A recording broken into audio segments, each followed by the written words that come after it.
Yeah. How do how do the Portuguese view their history of this period? With pride?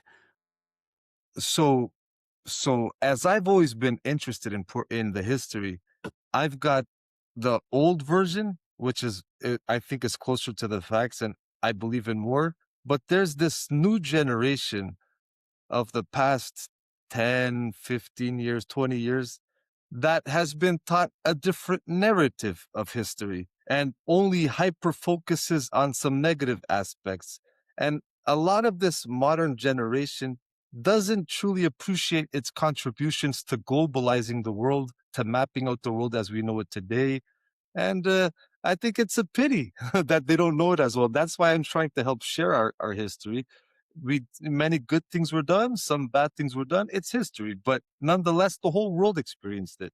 So, but there are many things that people aren't even aware of, that we set the global trading, we set globalization, we set multiculturalism in the sense that we had mixed marriages and so on. So there's many beautiful things that we've contributed into the world that I just want to help share. So thank you so I, much for I think for you're. I joining. think you're absolutely right. I think the Portuguese have been undersold, actually, in terms of their contribution. Really, But um, that I think may go back to what you were saying about how the Protestant countries took a stronghold of the world with the Americas. So then and then they oversold one end, and then the other one is undersold. So that's just how life works.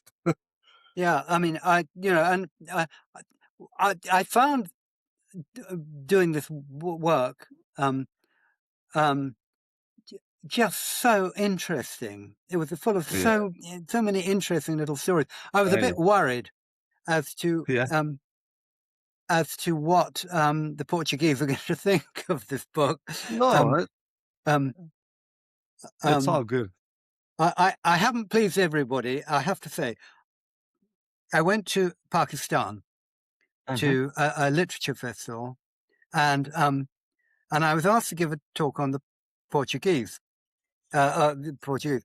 The Portuguese ambassador was in the audience, and Hmm. I did say that not everything the Portuguese did was good, Hmm.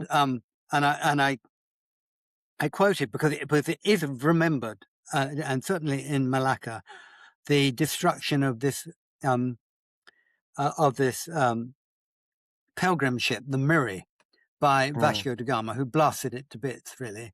And it's quite clear from the evidence that people on Vasco da Gama's ship also thought that this was a Yeah. horrible thing to Yeah. do. And I mentioned this, this is, in my talk, I said, this is particularly possibly because I was talking to a very Yeah. largely Muslim audience, that Mhm. this was an atrocity. And when I got to the end, the Portuguese ambassador stood up. It's a huge auditorium, and I couldn't hear very well, Yeah. but I could say I'd made this man very, very angry because, and I could see he was going to say, he was saying things about hypocrisy because Brits did the same. Well, yes, of course they did. Anyway, Well, but yeah, I yeah. don't know why I'm telling you all this, but No, it's it's fine. but I think that the Portuguese have a right to be proud of their history. Really, Mm, it is it is special.